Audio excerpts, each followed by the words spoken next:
Mga kapatid, tayo dadako na naman sa isang corporal words of mercy.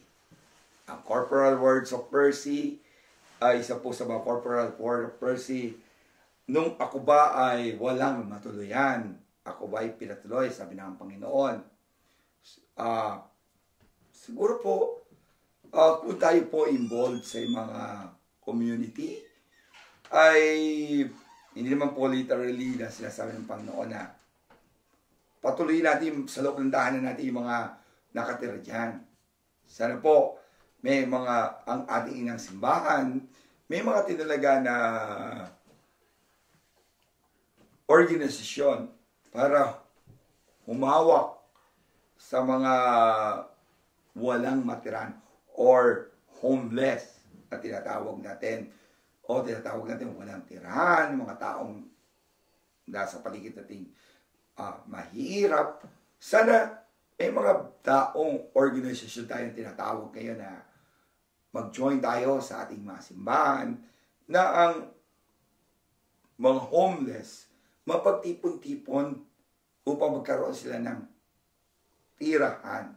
Alam po nyo, napakaganda ng pag sinasabi mong bigyan mo nung ako ba'y walang matuluyan, ako ba'y pinatuloy mo.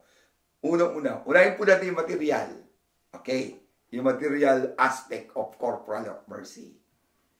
Yung tayo po ba ay nakibahagi sa mga komunidad?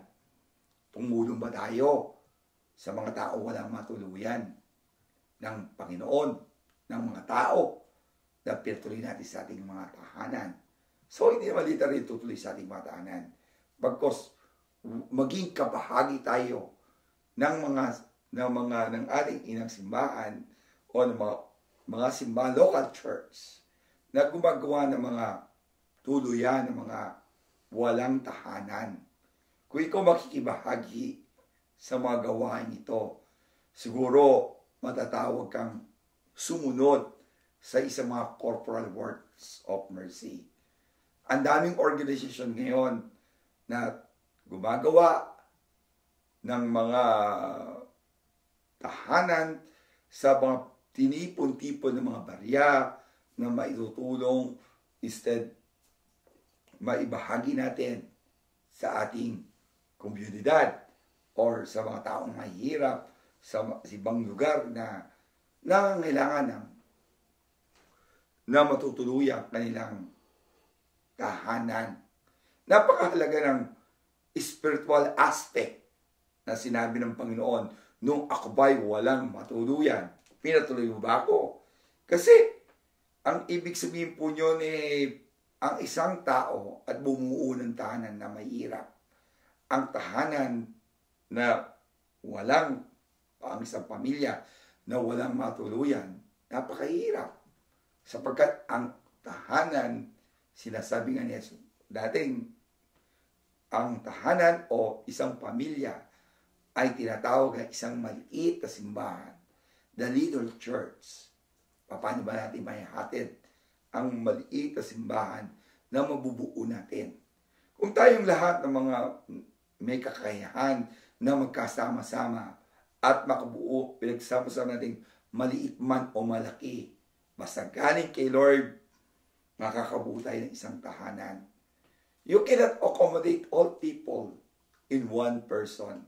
But sa tulong ng bawat isa, you can build a shrine of the family na tinatawag natin maliit na simbahan.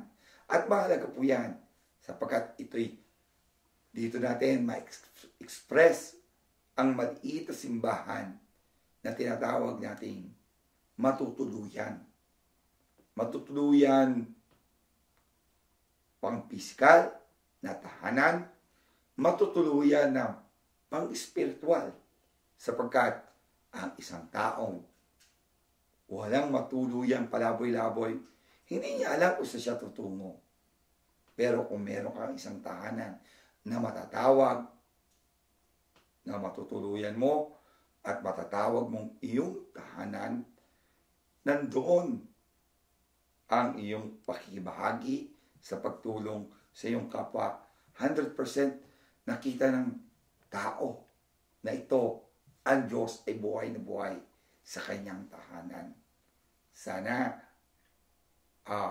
habang tayo nabubuhay, may mga organisasyon na talaga ang ating mga dioceses na bumuo ng mga tahanan, tumulong sa mga taong nawalan ng mga tahanan, lalong-lalo na sa mga tatatamaan ng kalamidad, na sana naging kabahagi tayo na bumuo ng kanilang tahanan upang mapatuloy si Kristo sa ating puso, sa kanilang tahanan at sa ating sarili.